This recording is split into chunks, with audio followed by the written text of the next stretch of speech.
شہزادی شنوتا اور جادوئی قلعہ۔ ایک بار کی بات ہے، کامون کے ملک میں جنگول بادشاہ اپنی بیٹی شہزادی شنوتا کے ساتھ بڑے خوشی و سکون سے رہتا تھا۔ شنوتا نہایت حسین، نیک دل اور بہادر تھی۔ وہ ہمیشہ اپنے والد سے کہتی، ابا جان، میں بھی آپ کی طرح بہادر بننا چاہتی ہوں۔ مجھے کوئی ایسا کارنامہ انجام دینا ہے جسے سب یاد رکھیں۔ بادشاہ مسکرا کر کہتا، وقت آنے پر تمہیں بھی اپنی بہادری دکھانے کا موقع ملے گا بیٹی۔ جادوئی خط کا پیغام۔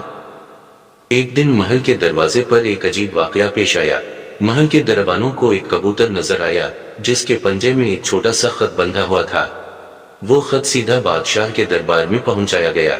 بادشاہ نے خط کھولا تو اس میں لکھا تھا، اے جنگول بادشاہ، اگر تم چاہتے ہو کہ تمہاری بیٹی ہمیشہ خوبصورت اور محفوظ رہے تو اسے جادوئی قلعے سے دور رکھنا۔ اگر اس نے اس قلعے کے قریب جانے کی کوشش کی تو وہ ہمیشہ کے لیے قلعے کا حصہ بن جائے گی۔ یہ پیغام پڑھ کر بادشاہ پریشان ہو گیا۔ اس نے فوراً قلعے کے بارے میں دریافت کیا تو پتہ چلا کہ وہ قلعہ جنگل کے بیچوں بیچ ہے اور اسے شیشے کا قلعہ کہا جاتا ہے۔ لوگ کہتے تھے کہ اس قلعے کے اندر جو بھی جاتا ہے وہ باہر نہیں آتا۔ بادشاہ نے شہزادی کو بلا کر سختی سے کہا، شنوتا، تمہیں قسم ہے تم کبھی شیشے کے قلعے کے قریب نہیں جاؤ گی۔ وہ قلعہ جادوئی ہے اور وہاں ہر طرف خطرہ ہی خطرہ ہے۔ شنوتا نے سر تسلیم خم کر لیا، مگر اس کے دل میں تجسس پیدا ہو گیا۔ وہ سوچنے لگی، آخر اس قلعے میں ایسا کیا ہے جس سے سب خوفزدہ ہیں۔ قلعے کی جانب سفر۔ چند دن بعد شنوتا اپنی سہیلیوں کے ساتھ محل کے باغ میں کھیل رہی تھی۔ اچانک اس نے سہیلیوں سے کہا، آؤ آج جنگل کی سیر کو چلتے ہیں۔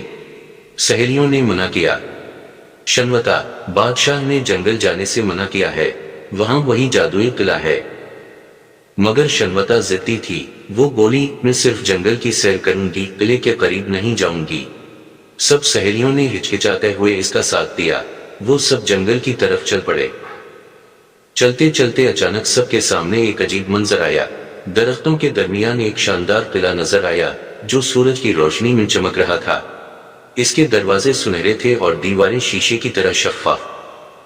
شنوتا کی آنکھیں حیرت سے کھل گئیں۔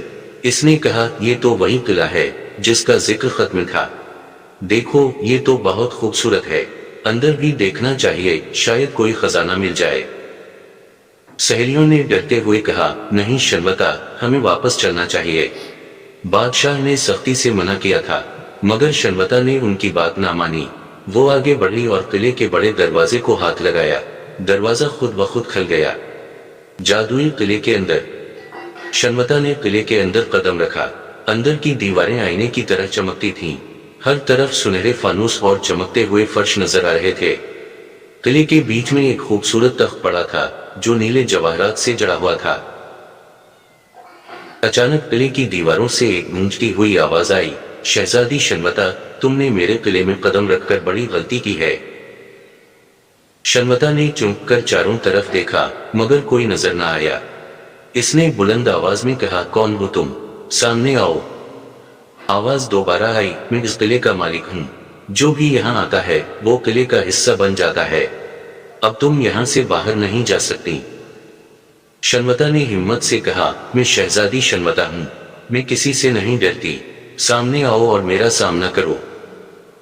اچانک قلعے کے فرش سے دھواں اٹھنے لگا اور دھیرے دھیرے ایک لمبے قد والا جادوگر نمودار ہوا۔ اس نے کالے لباس پہنے تھے، آنکھیں سرخ انگاروں کی طرح دہک رہی تھیں۔ جادوگر بولا، بہادر ہونا اچھی بات ہے لیکن بے وقوفی نہیں، اب تم اس قلعے کا حصہ بنو گی۔ شہزادی کی بہادری۔ شنوتا نے فوراً اپنی سوجھ بوجھ سے کام لیا۔ اس نے کہا، اوہ، تو تم وہی ہو جس نے میرے والد کو خط بھیجا تھا، لیکن تم جادوگر ہو، پھر بھی تمہیں ڈر ہے کہ میں تمہیں شکست دے دوں گی۔ جادوگر ہنسنے لگا، تم کیا شکست دو گی؟ تم خود قلعے کی قیدی بن چکی ہو۔ شنوتا نے چالاکی سے کہا، اگر تم واقعی طاقتور ہو تو مجھے اپنی جادوئی طاقت دکھاؤ، کیا تم واقعی سب کچھ بدل سکتے ہو؟ جادوگر نے غرور سے کہا، میں کچھ بھی کر سکتا ہوں، دیکھو۔ اس نے اپنی چھڑی گھمائی تو قلعے کا فرش پانی میں بدل گیا۔ شنوتا نے کہا یہ تو کچھ بھی نہیں، اگر تم واقعی طاقتور ہو تو خود کو چڑیا میں بدل کر دکھاؤ۔ جادوگر ہنستے ہوئے بولا یہ تو بچوں کا کھیل ہے، اور فوراً خود کو ایک چڑیا میں بدل لیا۔ یہی وہ لمحہ تھا جس کا شنوتا کو انتظار تھا۔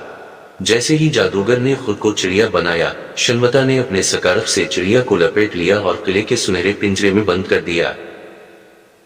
چڑیا جادوگر بننے کی کوشش کرنے لگی مگر وہ کچھ نہ کر سکا۔ شنوتا نے قلعے کی دیوار پر ہاتھ رکھا اور کہا، او قلعے کے جادو، میں تمہاری قیدی نہیں بن سکتی کیونکہ تمہارا مالک قلعے میں قید ہے، مجھے راستہ دو۔ قلعے کی دیواریں ہلنے لگیں اور ایک دروازہ خود بخود کھل گیا۔ شنوتا نے جلدی سے باہر نکل کر دروازہ بند کر دیا۔ قلعے سے نکلتے ہی قلعہ زمین میں دھنسنے لگا اور دھیرے دھیرے غائب ہو گیا۔ واپسی اور سبق۔ شنوتا جب محل واپس پہنچی تو اس کے والد اور والدہ دونوں پریشان کھڑے تھے۔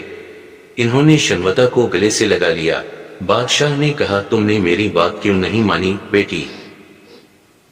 شنوتا نے کہا ابا جان، کبھی کبھی خطرے کا سامنا کرنا بھی ضروری ہوتا ہے۔ میں نے جادوگر کو شکست دے دی اور اب وہ کبھی کسی کو نقصان نہیں پہنچا سکتا۔ بادشاہ اور ملکہ نے شنوتا کی بہادری کی تعریف کی، لیکن بادشاہ نے کہا بہادری ضروری ہے لیکن عقل مندی کے بغیر بہادری نقصان دہ ہو سکتی ہے۔ آج تم نے اپنی سمجھداری سے جیت حاصل کی مگر آئندہ احتیاط سے کام لینا۔ شنوتا نے مسکرا کر کہا اب میں آپ کی بات ہمیشہ مانوں گی۔ اور یوں شہزادی شنوتا کی بہادری کی کہانی ہمیشہ کے لیے یاد رکھی گئی۔